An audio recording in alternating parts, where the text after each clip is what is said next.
Waves कुछ part हम 12th वाले पोर्शन में कंप्लीट कर चुके हैं, जहां पे हमने इलेक्ट्रोमैग्नेटिक वेव्स के बारे में बात किया था। तो यहाँ पर हम सबसे पहले वेव्स के बारे में जानेंगे, वेव्स एक्चुअली में होती क्या है, इनकी कैरेक्टरिस्टिक्स क्या क्या है, और वेव मोशन क्या होता है। ठीक है, आपने जनरली देखा होगा कभी पानी के अंदर अगर आप स्टोन डालते हैं तो वाटर की सरफेस पर डिस्टर्बेंस क्रिएट होता है। अब ये जो डिस्टर्बेंस क्रिएट होता है हम इसको कॉल करते हैं कि इसमें वेव्स बन रही है। आपके पास एक स्ट्रिंग है, आपने उसको जर्क दिया तो आपने देखा होगा स्ट्रिंग्स में वेव्स बन जाती है।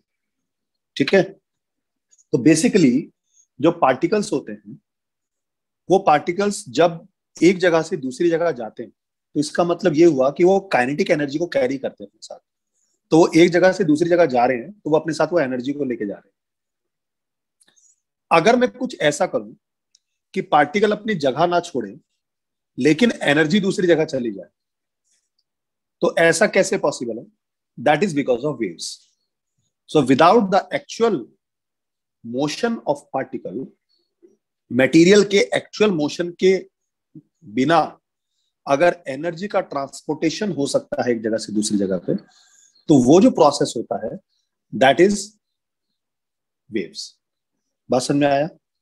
इसको एक छोटे से एग्जांपल से समझाता हूं आपको। अगर आपको अपने घर से और अपने किसी फ्रेंड तक कोई मैसेज भेजना है तो आपके पास दो तरीके हो सकते हैं। पहला तरीका, आप एक लेटर लिखो और आप उसको पोस्ट ऑफिस में दे आओ और वो पोस्ट ऑफिस से वो लेटर आपके पास आ जाएगा। सो आपने क्या किया, ये वाला जो मैसेज प्रोसेस हुआ, ये क्या हुआ कि एक्चुअल मूवमेंट ऑफ पार्टिकल, जो हमारे पास डेटा है उसका एक्चुअल मूवमेंट हुआ है। सो this is the basic motion जो मैंने अभी आपको क्लासिकल मैकेनिक्स में पढ़ते हैं। बॉडी एक जगह से दूसरी जगह जा रही है, पार्टिकल एक जगह से दूसरी जगह जा रहा है। दूसरा तरीका क्या है, आप अपना मोबाइल उठाओ, नंबर मिलाओ, सीधा उससे बात करके वही बात उसको मोबाइल के थ्रू समझा दो। तो आपने क्या किया, आप अपनी जगह पे ही हो लेकिन आपका मैसेज जो आपका डेटा है वो उस तक पहुंच गया without the actual motion of particles. So this is because of waves. तो कौन सी वेव्स हुई? इलेक्ट्रोमैग्नेटिक वेव्स के थ्रू हमने अपने डेटा को कन्वर्ट कर दिया इलेक्ट्रोमैग्नेटिक वेव्स में, और वो डेटा वहां चला गया, फिर उस मोबाइल ने वापस उसको साउंड वेव में कन्वर्ट किया और उसने सुन लिया। बात समझ में आया? तो ये प्रोसेस होता कैसे? तो बेसिकली क्या हुआ कि जब मैं कोई बात कहता हूं और आप मेरे सामने हो, जब हम क्लास में पढ़ते हैं तो मैं अगर कुछ भी बोलता हूं तो क्या होता है, तो जब मैं कोई वर्ड बोलता हूं तो मैं एनर्जी रिलीज करता हूं। तो मेरे फेस के आसपास की जो एयर होगी उसमें डिस्टरबेंस क्रिएट होगा। तो डिस्टरबेंस क्रिएट होगा तो उसमें वाइब्रेशंस होंगे, पार्टिकल वाइब्रेट करेंगे। तो जब वो वाइब्रेट करेंगे तो वो अपने नियर बाय पार्टिकल्स को वाइब्रेट करेंगे, वो उससे आगे के पार्टिकल्स को वाइब्रेट करेंगे, वो उससे आगे के पार्टिकल को वाइब्रेट करेंगे। तो वाइब्रेशंस आगे की तरफ एक्सेस होता चला जाता है because of the transfer of energy. और ये तब तक होता है जब तक तुम्हारे कान के पास वाली एयर जो है ना वो वाइब्रेट नहीं जाती।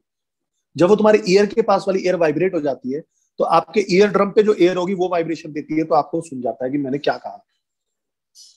यही रीजन है कि जैसे जैसे डिस्टेंस बढ़ती है तो दूर वाले को कम सुनाई देता है, पास वाले को ज्यादा सुनाई देता है, क्योंकि एनर्जी का ट्रांसमिशन के साथ साथ रेट जो होता है वो भी रिड्यूस होता चला जाता है। बात समझ में आ रहा है? तो बेसिकली ये जो साउंड वेव है, बेसिकली क्या हुआ, that is a part of wave, that is a kind of wave.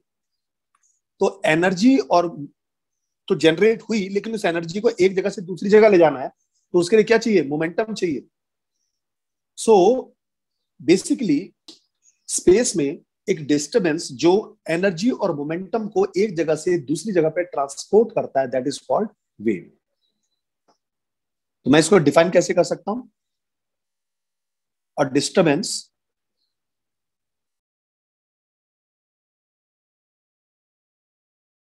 Clear? तो वेव्स में पार्टिकल्स का एक्चुअल ट्रांसफर नहीं होता है, पार्टिकल्स अपनी जगह पे ही होते हैं, वो अपनी जगह पे वाइब्रेट करते रहते हैं, लेकिन उनके वाइब्रेशन से एनर्जी ट्रांसफर हो जाती है एक जगह से दूसरी जगह पे। क्लियर? तो हम ये कह सकते हैं कि वेव्स जो होंगे वो डिस्टरबेंस की वजह से क्रिएट होते हैं। अब वेव्स को हम अलग अलग टाइप में क्लासिफाई कर सकते हैं। किसके बेसिस पर? मीडियम के बेसिस पर क्लासिफाई कर सकते हैं, एनर्जी के प्रोपगेशन के बेसिस पर क्लासिफाई कर सकते हैं, उनके वाइब्रेशंस किस तरीके के हैं उस पे क्लासिफाई कर सकते हैं, और वेव किस डायमेंशन में चल रही है, 1 डायमेंशन है, 2 डायमेंशन, 3 डायमेंशन, उसके बेसिस पर क्लासिफाई कर सकते हैं। तो अगर मैं इसका ट्री बनाता हूं किसी एक वेव का, तो उस वेव के 4 हमारे पास पार्ट बन सकते हैं। सबसे पहला पार्ट हमारे पास मीडियम के बेसिस पर, मीडियम के बेसिस पर वेव्स या तो ऐसी होगी जिसको प्रोपगेट होने के लिए मीडियम चाहिए, या फिर वेव ऐसी है जिसको प्रोपगेट होने के लिए मीडियम नहीं चाहिए। तो उस बेसिस पर भी हमारे पास 2 तरीके की वेव्स होती है। एक होती है हमारे पास मैकेनिकल वेव्स, और दूसरी होती है इलेक्ट्रोमैग्नेटिक वेव्स। मैकेनिकल वेव्स के एग्जांपल्स जैसे साउंड वेव हो गई, these are mechanical waves. Electromagnetic waves के example light waves, these are the electromagnetic waves. इनके लिए मीडियम की जरूरत नहीं होती, मैकेनिकल वेव्स के लिए मीडियम की जरूरत होती है।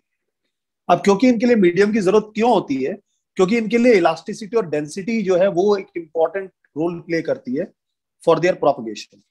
तो यानी जो मीडियम होता है उसके पास डेंसिटी, मीडियम की डेंसिटी और इलास्टिसिटी, ये दोनों चीजें। तो इसीलिए मैकेनिकल वेव्स को इलास्टिक वेव्स भी कहते हैं। ठीक है, जैसे अर्थक्वेक वेव्स होती हैं तो ये भी इलास्टिक वेव्स होती है, जिनको सीज्मिक वेव्स बोलते हैं। ठीक है, दूसरा एनर्जी के बेसिस पर। अब एनर्जी के बेसिस पर वेव्स को मैं 2 पार्ट में क्लासिफाई करूंगा। पहली जो हमारे पास एनर्जी को सिर्फ प्रोपगेट करते रहते हैं, दूसरा जिसमें एनर्जी प्रोपगेट नहीं होती, वो अपनी जगह पे स्टेशनरी होते हैं। तो एक वेव होती है प्रोग्रेसिव वेव और दूसरी वेव होती है स्टेशनरी वेव। तीसरा डायमेंशन के बेसिस पर क्लासिफिकेशन, जैसे 1 dimension, 2 dimension wave, 3 dimension wave. String में जो वाइब्रेशंस हुए दैट इज 1 डायमेंशनल वेव।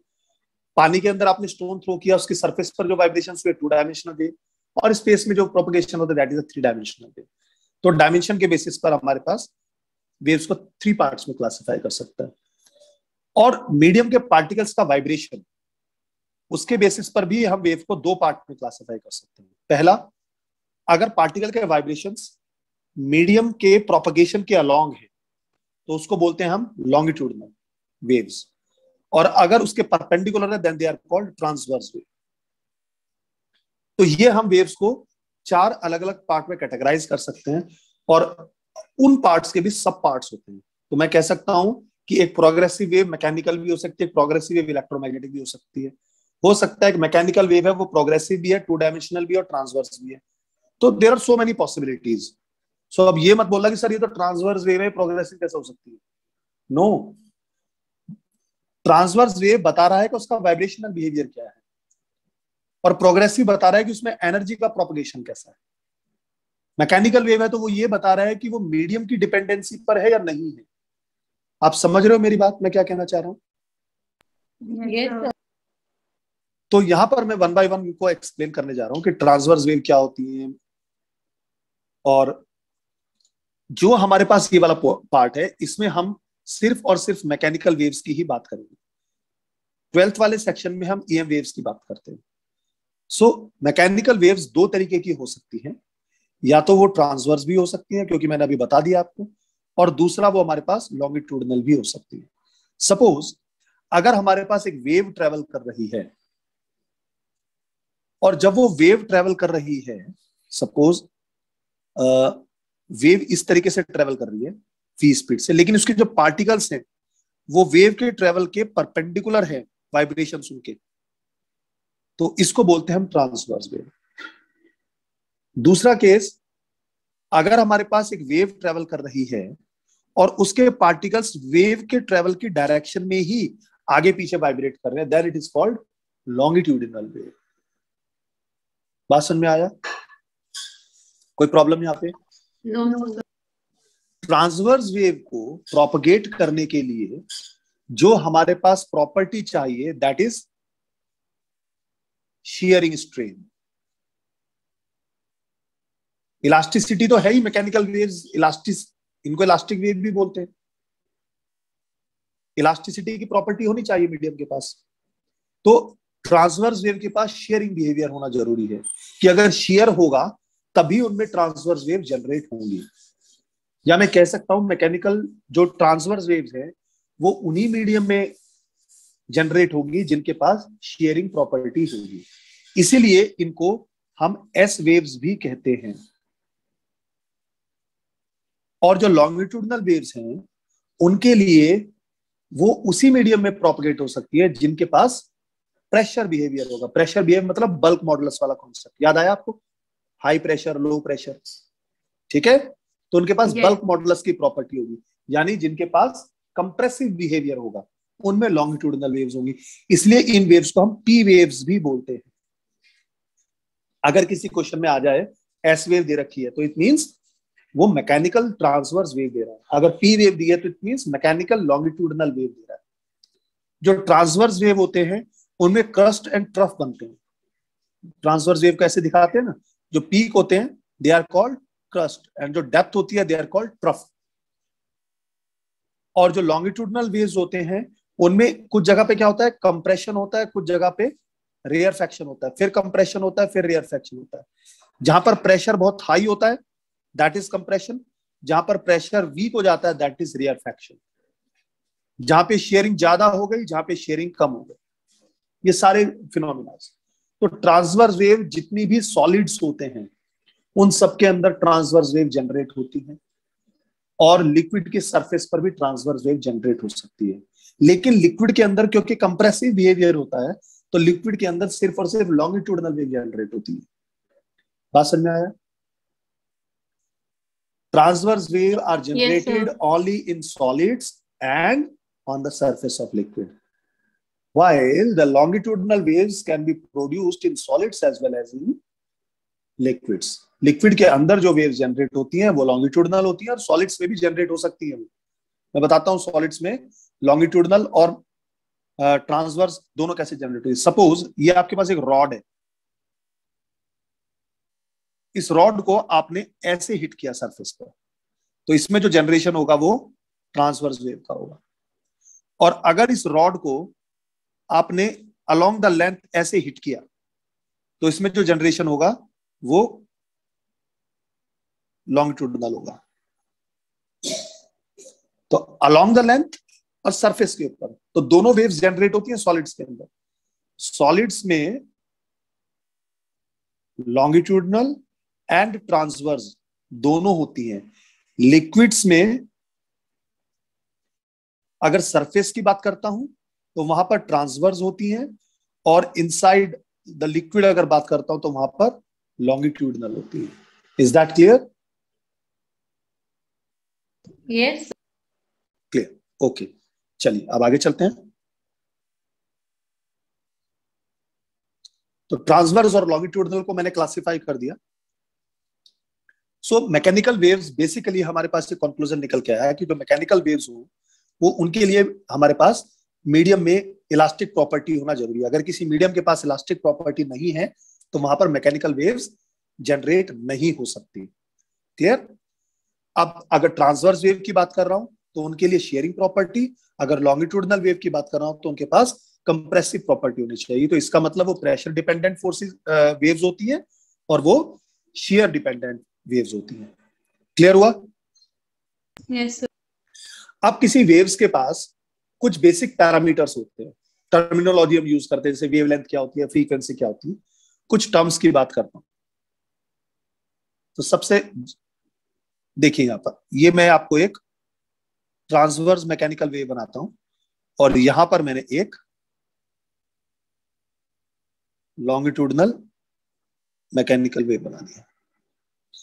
तो देखिए यहां पर जितने टाइम में ये अपना एक साइकिल कंप्लीट करती है this is called the time period, it is denoted bye T. Clear? और इस टाइम पीरियड में वो जितना लेंथ ट्रेवल करती है that is called the wave length, means the length of one wave. So ये कहलाएगी वन वेव। और एक सेकंड में ऐसे कितने ऑसिलेशंस कंप्लीट करती है दैट इज कॉल्ड फ्रीक्वेंसी। ये सब बेसिक टर्म्स है, ये सब आपने पढ़े हैं। और इसके पास एक होती है angular frequency omega, omega is equal to 2 pi into f, पढ़ा होगा आपने। और फ्रीक्वेंसी और टाइम पीरियड का रिलेशन क्या होता है, 1 अपॉन एफ, तो ये हो जाएगा 2 पाई अपॉन टी। और एक होती है हमारे पास angular wave number, angular wave number is denoted by k and this is equal to 2 pi by lambda, means 2 pi के रेस्पेक्ट में, वेवलेंथ के रेस्पेक्ट में कितना हमारे पास चेंज होता है, तो this is called the angular wave number. एक होता है हमारे पास wave number, wave number is mu bar, that is equal to 1 upon lambda. 1 upon lambda का मतलब क्या हुआ, k अपॉन 2 पाई। तो k क्या है हमारे पास, एंगुलर वेव्स, और 2 पाई हमारे पास एंगल, तो basically number of waves in unit length, this is called wave number. Number of waves in unit length is called wave number. इसी में एक टर्म यूज किया जाता है जिसको बोलते हैं फेज। फेज हम बहुत बार पढ़ चुके हैं, जैसे एक जनरल हमारे पास वेव होती है, y is equal to a sine omega t plus phi, oscillations में पढ़ी थी हमने, तो दिस इज कॉल्ड फेज। और जब t इज इक्वल टू 0 होता है तो ये कहलाता है इनिशियल फेज।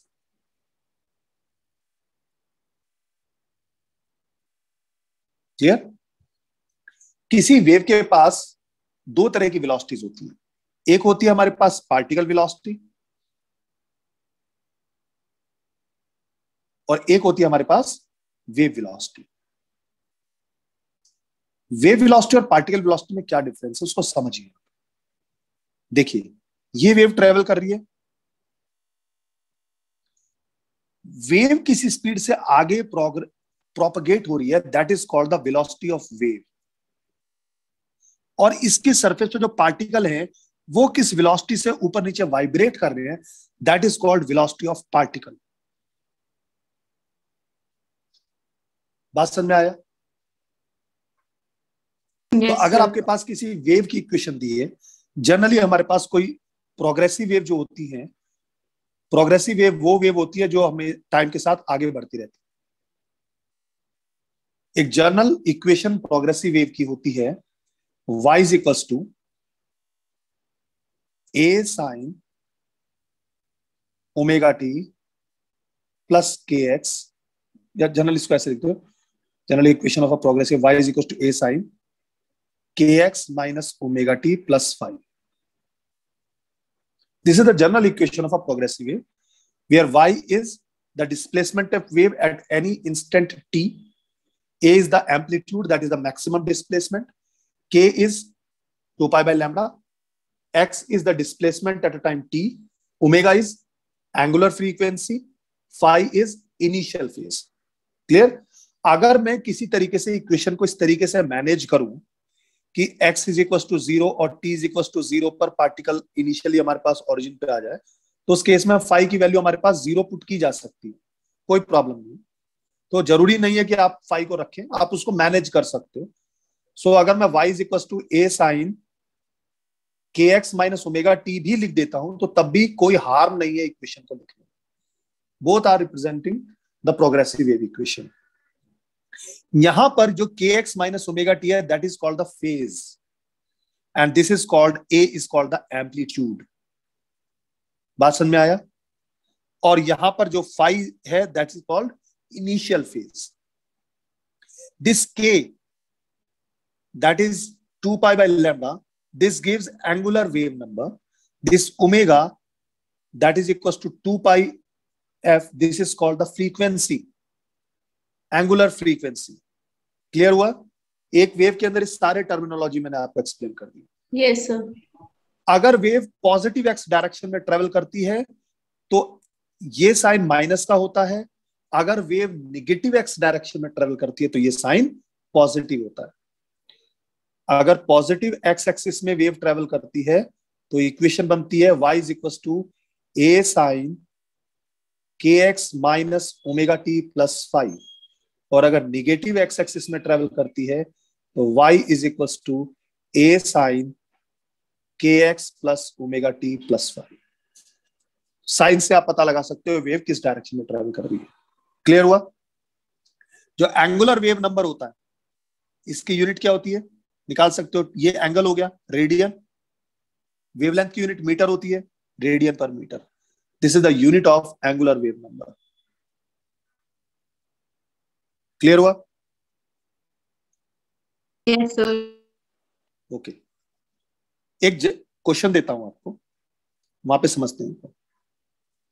एक वेव दी हुई है हमारे, उसका पोजीशन और टाइम के रेस्पेक्ट में जो वेव है हमारे पास, that is 0.005 sine 80x minus 3t। यहां पर जितने भी पैरामीटर्स हैं सब एसआई यूनिट्स में मेंशन्ड है। तो आपको कैलकुलेट करना है फर्स्ट एम्पलीट्यूड, सेकंड वेवलेंथ निकालनी है आपको, थर्ड टाइम पीरियड, और फ्रीक्वेंसी दोनों निकाल लीजिए। और आपको कैलकुलेट करना है x is equal to 30 centimetre and t is equal to 20 second पर डिस्प्लेसमेंट कितना होगा। एक जनरल इक्वेशन से ये चीजें निकालनी। देखिए क्वेश्चन को कैसे सॉल्व करते हैं। आप इसको कंपेयर कर सकते हो किसके रेस्पेक्ट में, y is equal to a sine omega T minus k x. तो इसका मतलब ये होगा ये जो वेव है पॉजिटिव एक्स डायरेक्शन में ट्रेवल कर रही है, माइनस साइन है, ठीक है। के एक्स माइनस ओमेगा टी करो या omega T minus k x करो, कोई फर्क नहीं पड़ता उससे। कंपेयर कर लीजिए इसको। अगर कंपेयर करता हूं तो ए कितना आ गया बेटा, 0.005 मीटर, और इसको सेंटीमीटर में चाहो तो आप कन्वर्ट भी कर सकते हो, कोई प्रॉब्लम नहीं है इससे। तो यहां से हमारे पास कितना गया है, 5 mm। This is the amplitude of wave. फिर दूसरा क्या निकालनी है आपको, वेवलेंथ निकालनी है। वेवलेंथ के लिए इसको कंपेयर कर लेते हैं। वेवलेंथ के लिए पोजीशन होती है तो 2 pi by lambda, which is called के, दैट इज 80। तो यहां से लैम्डा निकल के आ जाएगा बेटा, lambda is equals to how much, 2 pi by 80। इसको सॉल्व कर लेते हैं। कैसे सॉल्व करोगे इसको, पाई बाय 40 आ गया। पाई की वैल्यू कितनी रखोगे, रेडियन में है 3.14 रख के 40 करो, सॉल्व करो, इसको आंसर आ जाएगा आपको। कितना आएगा सॉल्व करके,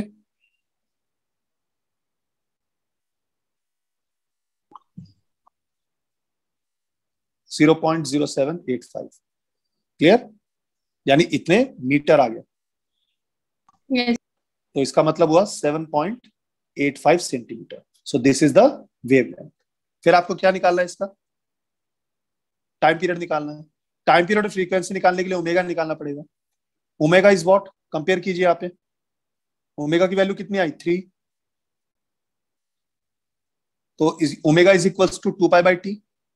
यहां से टाइम पीरियड निकल गया, so this is 2 pi by 3, so 2 by 3 into pi 3.14।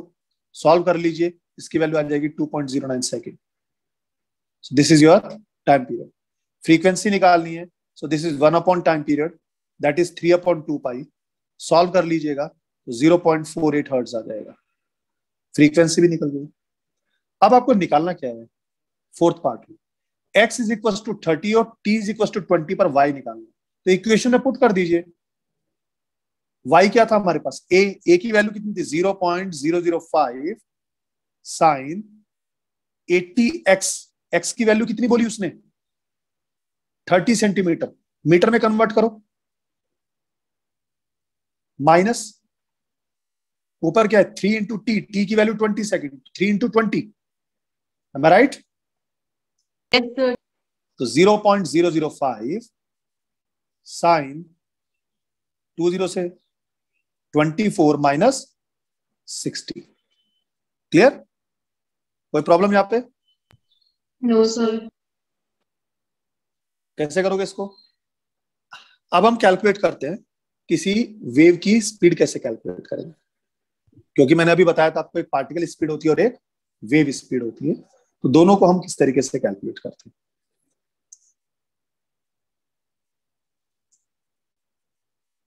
Speed of और ट्रैवलिंग वेव। अगर हमारे पास कोई वेव ट्रैवल कर रही है तो उसकी जो जनरल इक्वेशन बनी थी वो कितनी थी, y is equals to a sine omega T minus k x, यही तो इक्वेशन निकाली थी।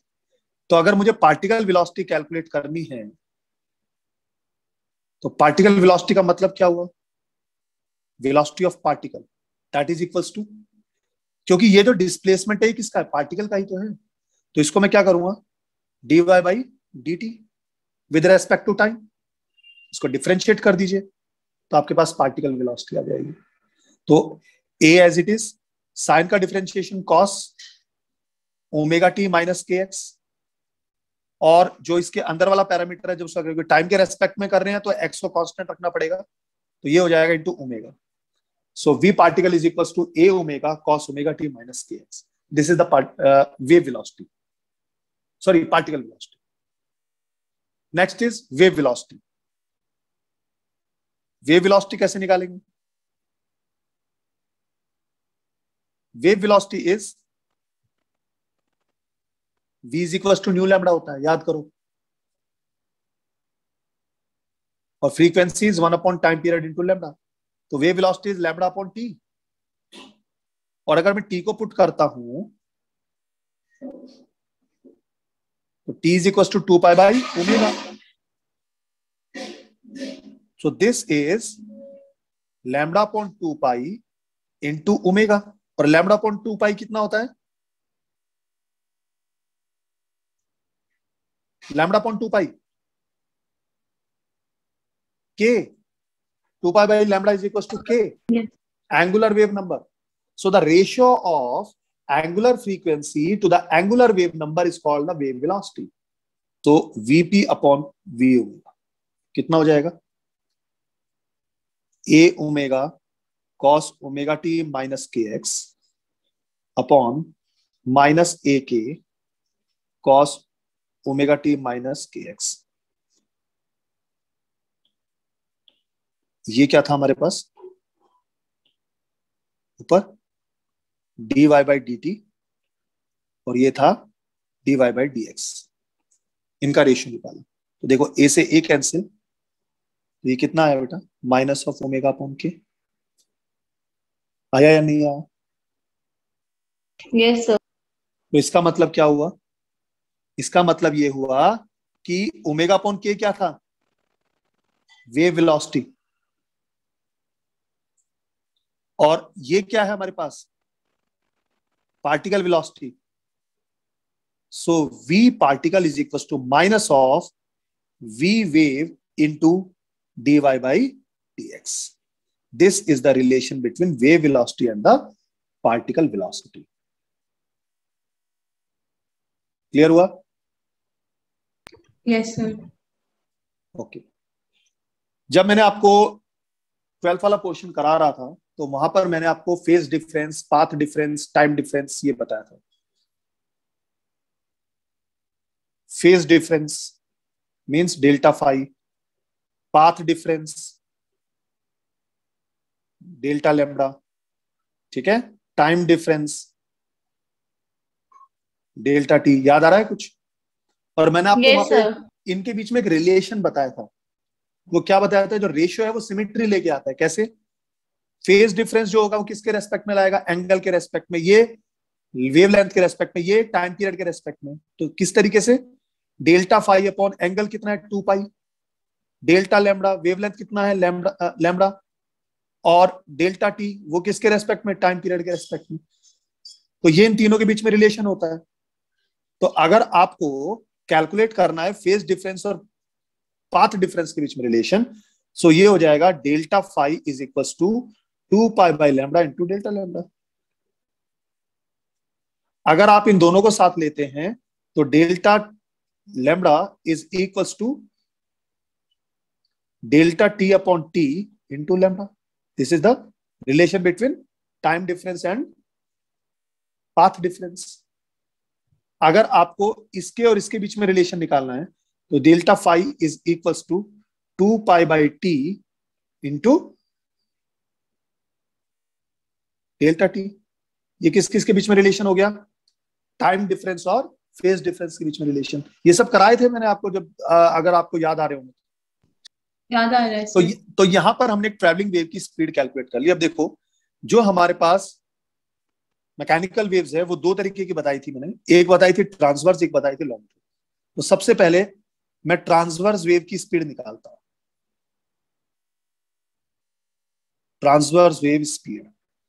इसके लिए मैं एक एग्जांपल ले लेता हूं, stretched string.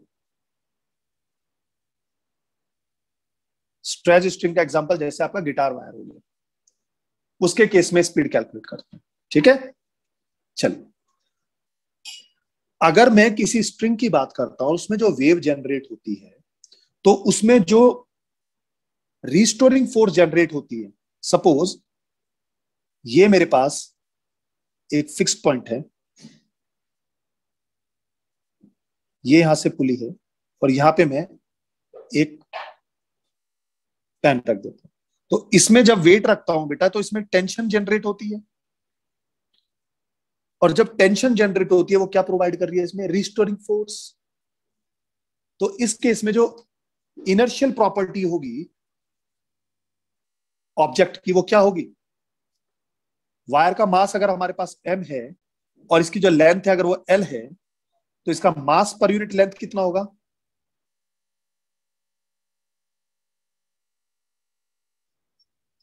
That is denoted by mu, that is m upon l। और यहां पे रिस्टोरिंग फोर्स कितनी होगी,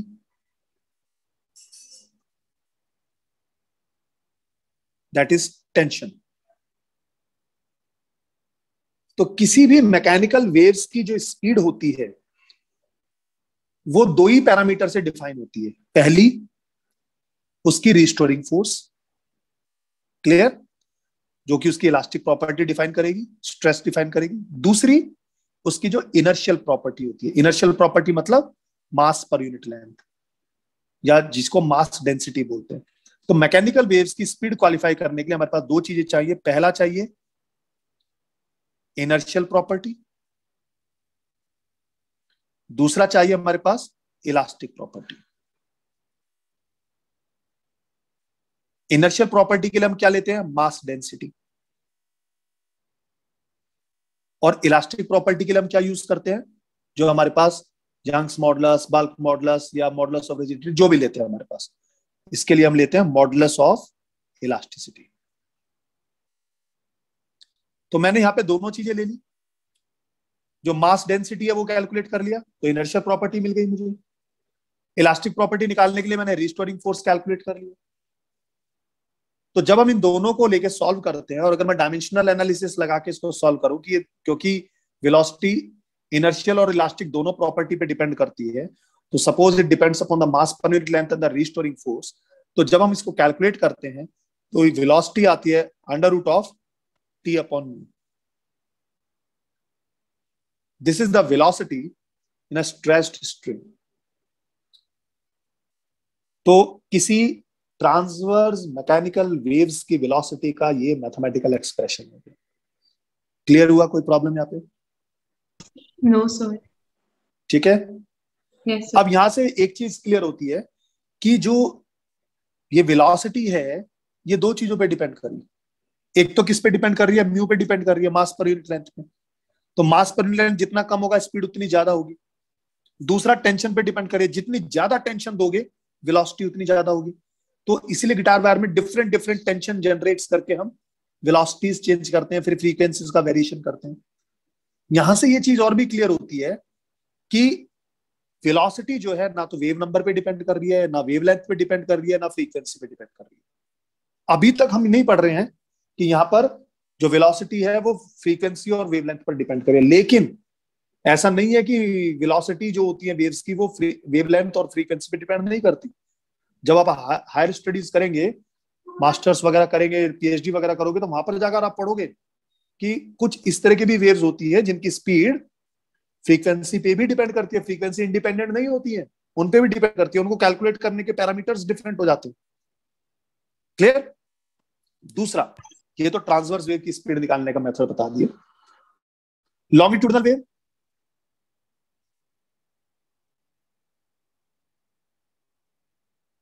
इसकी स्पीड कैसे कैलकुलेट करेंगे बेटा? इसके लिए आपके पास एग्जांपल ले लेते हैं, speed of sound. Sound wave is a longitudinal mechanical wave. तो जनरली जब हम साउंड वेव की बात करते हैं तो इसमें भी हमें देखना पड़ेंगे दो पैरामीटर्स. कौन कौन से? पहला इनर्शियल पैरामीटर, दूसरा इलास्टिक पैरामीटर. साउंड वेव हमारे पास एयर में ट्रेवल हो रही है, तो हमारे पास जो इलास्टिक पैरामीटर होगा वो कौन सा होगा? Bulk modulus. समझ में आया? तो यहां पर जो इलास्टिक प्रॉपर्टी होगी वो होगी हमारे पास बल्क मॉडुलस.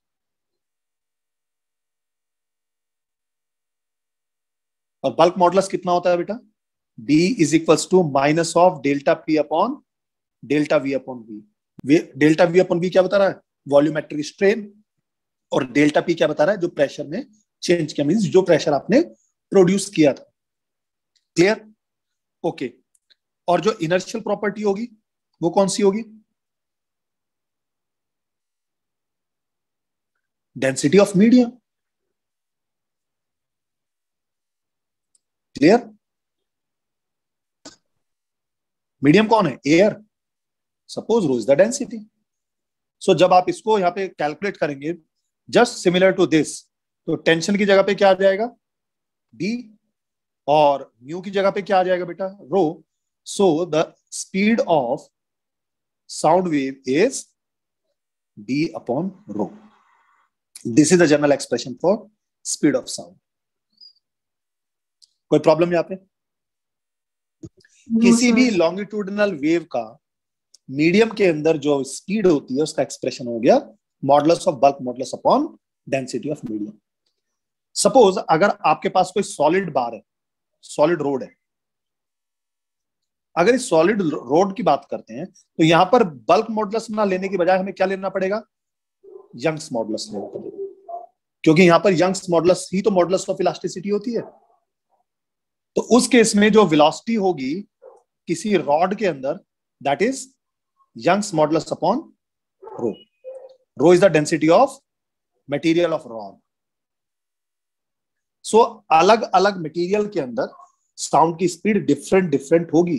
किसी रॉड के अंदर डिफरेंट होगी, एयर के अंदर डिफरेंट होगी, और अगर रॉड आयरन की है तो कुछ और होगी, रॉड कॉपर की है तो कुछ और होगी, क्योंकि डेंसिटी डिफरेंट डिफरेंट है, उनके यंग्स मॉडुलस डिफरेंट डिफरेंट है. Are you getting my point? Yes sir. दूसरा, जिन मीडियम्स की जो डेंसिटी ज्यादा होगी उनकी साउंड की स्पीड कम होगी. तो इसका मतलब यह होगा कि सॉलिड्स की डेंसिटी ज्यादा होती है और गैसेस की डेंसिटी कम होती है. तो इसका मतलब साउंड की स्पीड गैसेस में ज्यादा होती है as compare to solids. Am I right?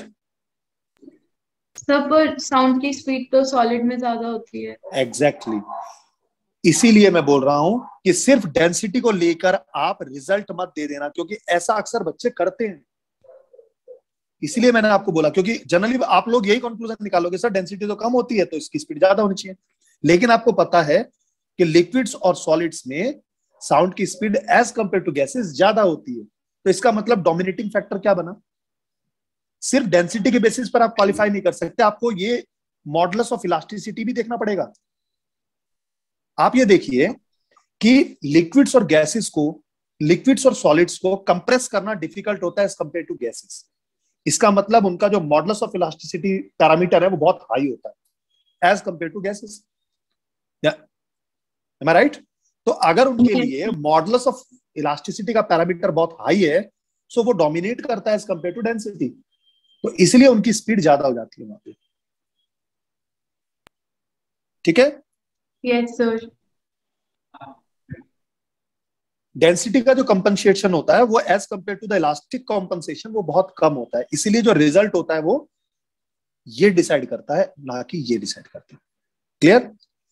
अब एक जनरल केस ले लेते हैं कि अगर हमारे पास कोई आइडल गैस है. आइडल गैस की जो इक्वेशन बनती है जानते हो क्या होती है? So PV is equals to nRT. nRT, 1 mole के लिए मैंने Kb is Boltzmann constant, N is the number of molecules in given volume V, P is the pressure, Kb is Boltzmann constant and T is the absolute temperature. ठीक है, kelvin पे ले लिया।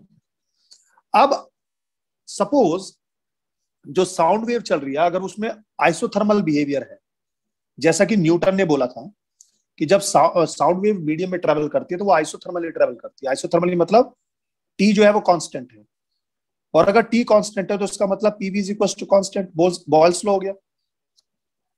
तो अगर पीवी कांस्टेंट है तो अगर मैं इसको डिफरेंशिएट करता हूं तो first function into differentiation of second plus second function into differentiation of first, that should be equal to 0। तो अगर मैं यहां पर पी कैलकुलेट करता हूं ये कितना हो जाएगा, minus of delta P upon delta V upon V. तो आपको देखो यहां पर ये पैरामीटर मिल गया, bulk modulus, that is equals to pressure P. यही तो बी होता है ना। तो अगर मैं स्पीड निकालता हूं साउंड की तो वो कितना हो जाएगा, बी अपॉन डेंसिटी, और बी की जगह पे क्या लिखूंगा मैं, P, P upon density. So pressure upon density is the speed of sound. लेकिन अगर प्रेशर की वैल्यू पुट करता हूं, एटमॉस्फेरिक प्रेशर और डेंसिटी रखता हूं नॉर्मल एयर की, तो जो रिजल्ट आता है वो लगभग 280 मीटर पर सेकंड के आसपास आता है। लेकिन हमें पता है साउंड की स्पीड कितनी होती है, लगभग 332 मीटर पर सेकंड। इसका मतलब ये रिजल्ट गलत है। तो न्यूटन ने जो रिजल्ट किया, जो न्यूटन ने एक्सप्रेशन कैलकुलेट किया साउंड की स्पीड का, उसमें जो कॉन्सेप्ट लगाया कि आइसोथर्मल बिहेवियर है, शायद उसमें कहीं गड़बड़ है। इस गड़बड़ को करेक्ट किया था लाप्लास ने, जिसको बोला जाता है लाप्लास करेक्शन। लाप्लास ने क्या बोला कि जब हमारे पास साउंड वेव ट्रेवल करती है मीडियम के अंदर, तो वेव्स का, साउंड वेव का प्रोपगेशन इतना फास्ट होता है कि, क्योंकि वो लॉन्गिट्यूडिनल वेव है तो उसमें कंप्रेशन और रेयरफैक्शन होते हैं। तो ड्यूरिंग द कंप्रेशन जो हीट लिबरेट होती है एंड ड्यूरिंग द एक्सपेंशन जो हीट कंजर्व होती है, वो प्रोसेस इतना फास्ट होता है कि ना तो हीट बाहर निकल पाती ना हीट अंदर आ पाती। इसका मतलब हीट का एक्सचेंज ही नहीं हो रहा है, तो प्रोसेस क्या कहलाएगा, एडियाबैटिक। Sudden process adiabatic. तो आइसोथर्मल ना होकर साउंड वेव का प्रोपगेशन एडियाबैटिक होता है। और अगर एडियाबैटिक प्रोसेस होता है तो इसकी इक्वेशन क्या होती है बेटे, PV to the power gamma is equals to constant. और अगर मैं यहां पर अब कैलकुलेट करता हूं तो P into first function into differentiation of second gamma times of gamma V to the power gamma minus 1 into delta V plus V to the power gamma into delta P, that should be equals to 0। और अगर मैं यहाँ पे minus delta P upon delta V upon V calculate करता हूं तो इसकी value आ जाएगी गामा टाइम्स ऑफ पी। तो अब यानी ये जो बल्क मॉडुलस आया किसके इक्वल आया, गामा पी के इक्वल आया। M I right? Yes sir. तो इसका मतलब ये हुआ कि अगर लाप्लास अपनी इक्वेशन को पुट करता है तो इसका मतलब बी अपॉन रो में अब उसको पुट करना पड़ेगा gamma times of P upon रो। यानी न्यूटन ने गामा रखना भूल गया था। अब जो नॉर्मल जो गामा की वैल्यू होती है मीडियम के लिए वो कितनी होती है, 7/5। और प्रेशर जो हम एटमॉस्फेरिक प्रेशर लेते हैं एनटीपी पर और रो की वैल्यू रख देते हैं, तो आपकी जो वेलोसिटी कैलकुलेट होती है लगभग 331.3 मीटर पर सेकंड आती है, जो अप्रोच करती है एक्सपेरिमेंटल स्पीड को। इसका मतलब लाप्लास का करेक्शन करेक्ट था, और जो साउंड वेव ट्रेवल करती हैं वो आइसोथर्मल फिनोमिना को सेटिस्फाई ना करके किसको फॉलो करती हैं, एडियाबैटिक प्रोसेस को सेटिस्फाई करती हैं। क्लियर हुआ बेटा? कोई प्रॉब्लम यहाँ पे? Yes sir. ठीक है, तो ये मैंने एक मैकेनिकल वेव का प्रोपगेशन आपको समझा दिया, उसकी स्पीड कैसे कैलकुलेट करते हैं। अब इसमें जो मैंने आपको बोली थी एक प्रोग्रेसिव वेव,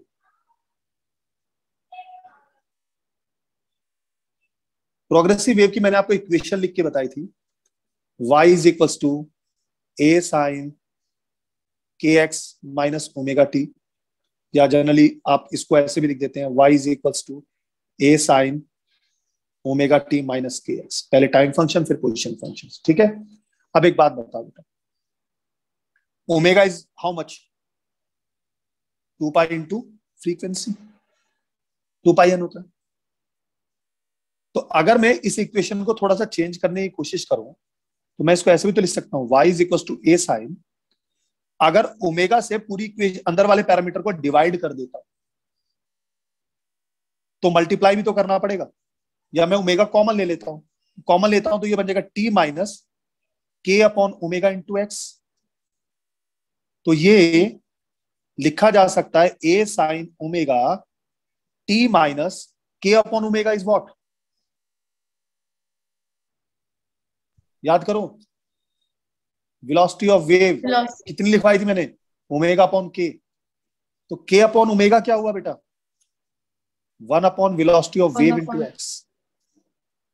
ये भी प्रोग्रेसिव वेव का एक फॉर्मेट बन गया, कोई प्रॉब्लम इसमें in terms of wave velocity, clear? Okay, omega की इसको ऐसे भी लिख सकता हूं मैं, y is equal to A sine omega की वैल्यू रख देते हैं 2 pi by T into T, K की वैल्यू रख देते हैं 2 pi by lambda into X, 2 pi common ले लेते हैं, y is equal to A sine 2 pi T upon T minus X upon lambda. This is another format of progressive wave, clear? Yes, sir. So these equations are called the equations of a plane progressive wave traveling in positive x direction. अगर x का parameter minus के साथ है तो positive x direction में, और negative x में चल रही है तो इस x को माइनस करेंगे, माइनस माइनस प्लस हो जाएगा। So y is equal to a sine 2 pi t upon T plus x upon lambda. ये किस डायरेक्शन में ट्रेवल कर रहा है, माइनस x डायरेक्शन में ट्रेवल कर रहा है। क्लियर हुआ बेटा, कोई प्रॉब्लम यहाँ पे? No, sir. वेव फ्रंट वगैरह मैंने आपको बता दिए थे वहां पर। चलो एक क्वेश्चन देता हूं मैं आपको। आपने नाम सुना होगा infrasonic sound, Audible sound and ultrasonic.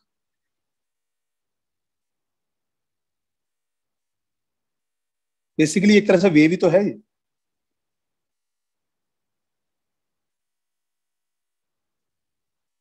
एक आपने नाम सुना होगा सुपरसोनिक, सुपरसोनिक और अल्ट्रासोनिक में कंफ्यूज मत हो जाना, ठीक है? Supersonic defined by the speed, ultrasonic is defined by the frequency. ये तीनों फ्रीक्वेंसी के ऊपर अलग अलग कैटेगरीज हैं हमारे पास वेव्स की, ठीक है? अगर हमारे पास किसी लॉन्गिट्यूडनल वेव की फ्रीक्वेंसी लेस देन 20 हर्ट्ज होती है तो उसको इंफ्रासोनिक कहते हैं, उसको आप सुन नहीं सकते। जैसे अर्थक्वेक जब आता है तो उस टाइम जो वेव्स जनरेट होती है, जो लॉन्गिट्यूडनल वेव्स प्रोड्यूस होती है, दे आर इंफ्रासोनिक वेव्स। इनको कौन सुन सकते हैं? सर एलिफेंट, स्नेक भाई, एलिफेंट। ठीक है, दूसरा बहुत सारे एनिमल्स है जो सुन लेते हैं। दूसरी है हमारे पास ऑडिबल वेव्स। इस ऑडिबल वेव को कौन सा एनिमल सुन पाता है? ह्यूमन। Human beings. 20 से 20 किलोहर्ट्ज ये इसकी रेंज होती है, इसको बोलते हैं हम ऑडिबल वेव्स। और अगर 20 किलोहर्ट्ज से ऊपर है ये भी हम नहीं सुन सकते। सो this is called ultrasonic sound wave, ठीक है? इसको कौन सुनते हैं? बैट्स। तो जितनी हमारे पास फ्रीक्वेंसी बढ़ती जा रही है तो इसका मतलब उनके पास एनर्जी का कंटेंट उतना ही ज्यादा होता जा रहा है। तो अल्ट्रासोनिक के पास एनर्जी कंटेंट बहुत ज्यादा होता है, ऑडिबल के पास मॉडरेट होता है, इंफ्रासोनिक के बाद एनर्जी कंटेंट बहुत कम होता है ना? लेकिन आप ये देखो, एनर्जी कंटेंट इतना कम होने के बावजूद जो अर्थक्वेक वेव्स होती हैं उनका डैमेज कितना बड़ा होता है। सो फ्रीक्वेंसी जो होती है उसको ऐसे समझ पाना कि उसके पास एनर्जी कंटेंट कम है तो उसका इंपैक्ट भी कम होगा, तो वो आप अंडर एस्टिमेट कर रहे हो फ्रीक्वेंसी को। तो सिर्फ फ्रीक्वेंसी के बेसिस पर हम नहीं बोल सकते कि ये कितना डैमेज क्रिएट कर सकती है, कितना बड़ा इंपैक्ट प्रोड्यूस कर सकती है। तो उस इंपैक्ट को जनरेट करने के लिए और भी बहुत सारे पैरामीटर्स हैं। तो साउंड वेव्स की जो इक्वेशंस होती हैं उनको हम दो तरीके से क्लासिफाई कर सकते हैं। ये थोड़ा सा मैं आपको एडवांस समझाने जा रहा हूं, जहां से आपको अर्थक्वेक वाली प्रॉब्लम सॉल्व करनी है। पहली, आप उसको डिस्प्लेसमेंट की फॉर्म में भी एक्सप्लेन कर सकते हो और आप उसको प्रेशर की फॉर्म में भी एक्सप्लेन कर सकते हो। So a sound wave can be represented by two ways. First, displacement wave form, second, pressure wave form. अगर डिस्प्लेसमेंट वेव फॉर्म में लिखना है तो इक्वेशन बनती है y is equal to a sine omega T minus k x, अभी पढ़ा है हमने। प्रेशर वेव फॉर्म में पढ़ना है तो इसको लिखते हैं हम delta p is equal to p naught cos omega T minus k x. Clear? ये एक्सेस प्रेशर का केस है, the excess pressure generated due to the compression of the rarefaction, this delta p. So जो delta p हमारे पास, that is the excess pressure. तो यहां पर जो पी नॉट है, इस पी नॉट को क्या बोलते हैं? एम्पलीट्यूड ऑफ प्रेशर वेव, यानी maximum pressure, amplitude of pressure wave, यानी ये क्या कहलाएगा? Maximum pressure. और इस पी नॉट को हम कैसे कैलकुलेट करते हैं, इसको याद रखना, ए बी के ऐसे, where A is displacement of amplitude, K is propagation constant, k is propagation constant and b is bulk modulus. Displacement of amplitude, मैं लिख दूं इसको, this is displacement of amplitude, this is bulk modulus and this k is propagation constant. Clear हुआ बेटा? तो यहां से हम प्रेशर वेव, अब इन दोनों का यूज कहां होता है? सपोज आपके पास ये एक साउंड वेव दी हुई है, सपोज आपको ये एक साउंड वेव दी हुई है और मैं इसकी वेव बना देता हूं लाइक दिस। ये आपको डिस्प्लेसमेंट फॉर्मेट दिया हुआ है। क्लियर? इसका प्रेशर फॉर्मेट कैसा होगा?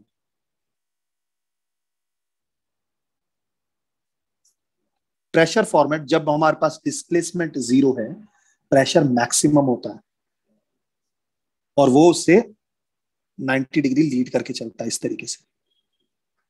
जो प्रेशर वेव फॉर्म है और जो डिस्प्लेसमेंट वेव फॉर्म में है, उनमें जो फेज है वो 90 डिग्री का आया। और अगर फेज 90 डिग्री का है तो पाथ डिफरेंस कितना आया? λ/4 का आएगा। तो जब प्रेशर मिनिमम होगा तब डिस्प्लेसमेंट मैक्सिमम होगा, जब प्रेशर मैक्सिमम होगा तब डिस्प्लेसमेंट मिनिमम होगा। देखो, जब प्रेशर मैक्सिमम है तब डिस्प्लेसमेंट मिनिमम है, जब प्रेशर मिनिमम है तब डिस्प्लेसमेंट मैक्सिमम है ऑपोजिट डायरेक्शन। बात समझ में आया? जब हमारे पास साउंड प्रेशर वेव की फॉर्म में हमारे पास प्रोपगेट करती है, जब उसका इंटरफेरेंस होता है तो फेज में कोई चेंज नहीं होता अगर वो साउंड वेव एक क्लोज्ड बाउंड्री से रिफ्लेक्ट होती है। लेकिन अगर वो फ्री बाउंड्री से रिफ्लेक्ट होती है तो उसमें 180 डिग्री का चेंज होता है, क्योंकि 90 डिग्री का रिफ्लेक्शन आ रहा है। तो दो तरह के सेंसर्स होते हैं, एक होते हैं हमारे साउंड सेंसर्स, एक होते हैं हमारे पास पोजीशन सेंसर्स। आपने देखा होगा, जैसे आप अभी मैं आपसे बात कर रहा हूं तो मैं एक माइक यूज कर रहा हूं, तो माइक कैसे मेरी साउंड को ऑब्जर्व कर लेता है? Because of the pressure. तो जो हमारे पास प्रेशर में जो चेंज हो रहा है, तो जो सेंसर लगा हुआ है मेरे माइक में, वो उस प्रेशर के चेंज को डिटेक्ट कर रहा है। सो जब हमें माइक वगैरह बनाना होता है तो हम वहां पर प्रेशर वेव को कंसीडर करते हैं, और जब हमें पोजीशन वगैरह को देखना होता है तब हम वहां पे क्या यूज करते हैं? डिस्प्लेसमेंट वेव को यूज करते हैं। जब हमें डिस्प्लेसमेंट, जैसे रडार में यूज करते हैं, समझ में आ रहा है आपको? तो वहां पर हम पोजीशन कैलकुलेट करते हैं कि भाई इस टाइम एरोप्लेन जो है वो कितने डिस्टेंस पे है, कितनी हाइट पे है, तो वहां पर डिस्प्लेसमेंट सेंसर यूज किया जाता है। और जब हम माइक की बात करते हैं या किसी को कुछ हेडफोन की बात करें, ईयरफोन है, तो स्पीकर्स हैं, तो इन सब में क्या यूज किया जाता है? प्रेशर वेव की फॉर्मेट यूज की जाती है। इसलिए मैंने आपको ये दोनों पैरामीटर समझाया कि साउंड वेव को दोनों पैरामीटर्स में एक्सप्लेन किया जा सकता है, प्रेशर वेव फॉर्मेट और sound wave displacement wave format. बस ये ध्यान रखना कि दोनों के बीच में 90 डिग्री का फेज डिफरेंस होता है और λ/4 का पार्ट डिफरेंस होता है। क्लियर हुआ बेटा? So the last topic is sound wave speed dependency.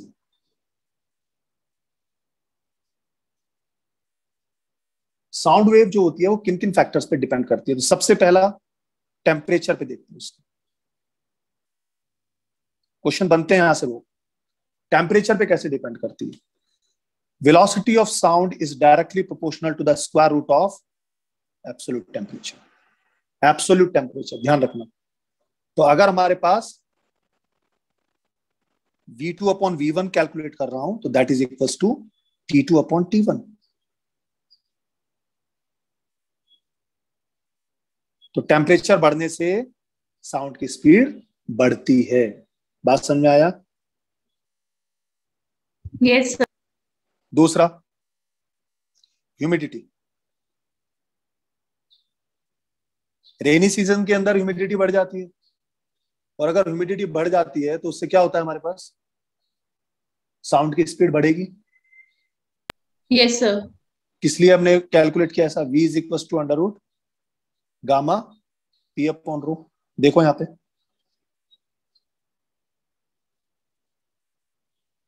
Clear. सो क्योंकि जब ह्यूमिडिटी जनरेट होगी तो ह्यूमिडिटी जनरेट होने का मतलब ये हुआ कि डेंसिटी डिक्रीज हो गई। जब ह्यूमिडिटी इंक्रीज होती है क्या होता है, डेंसिटी रिड्यूस होती है। और अगर डेंसिटी रिड्यूस हुई तो इसका मतलब साउंड की स्पीड बढ़ गई। तो रेनी सीजन के अंदर अगर आप ट्रेन वगैरह या कोई भी हॉर्न वगैरह अगर सुनते हो, या फैक्ट्रीज के सायरन वगैरह सुनते हो, विस्लिंग सुनते हो, तो वो आपको ज्यादा तेज सुनाई देती है, ठीक है, as compare to summer days. Third, yes sir. Effect of pressure. देखो, जब तक टेम्परेचर कांस्टेंट है तब तक हमारे पास speed of sound is independent of pressure, gamma p upon rho. और अगर मैं यहाँ पे टेम्परेचर कांस्टेंट लगाता हूं तो आर टी अपॉन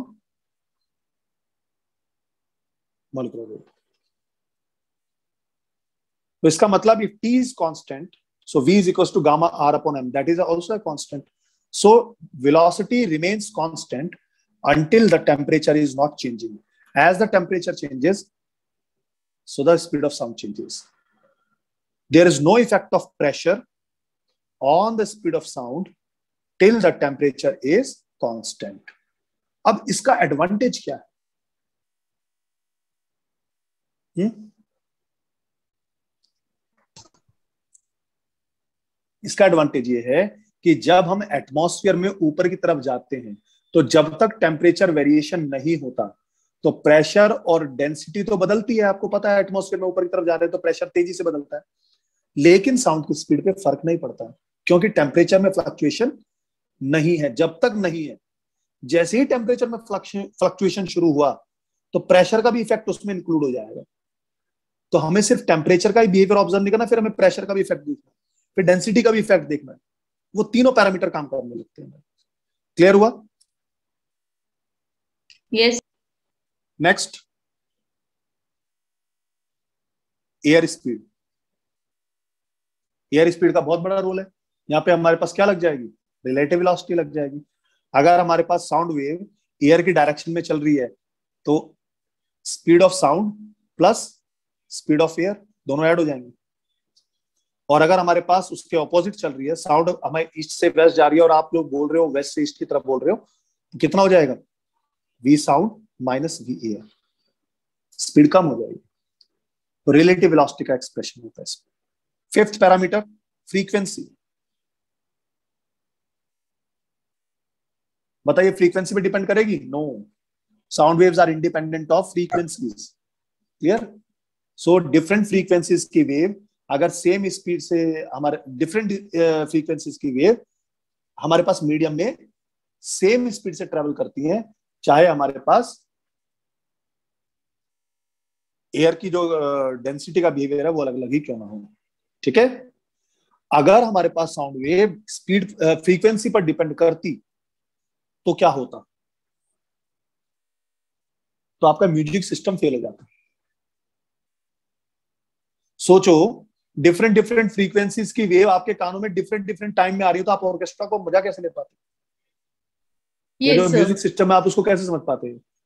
आप सीधा बोलते हैं अरे एक साथ बोलो ना, सबके सब अलग अलग क्यों बोलते हो? यही तो कहते हैं ना आप। So that's why sound waves are independent of frequencies.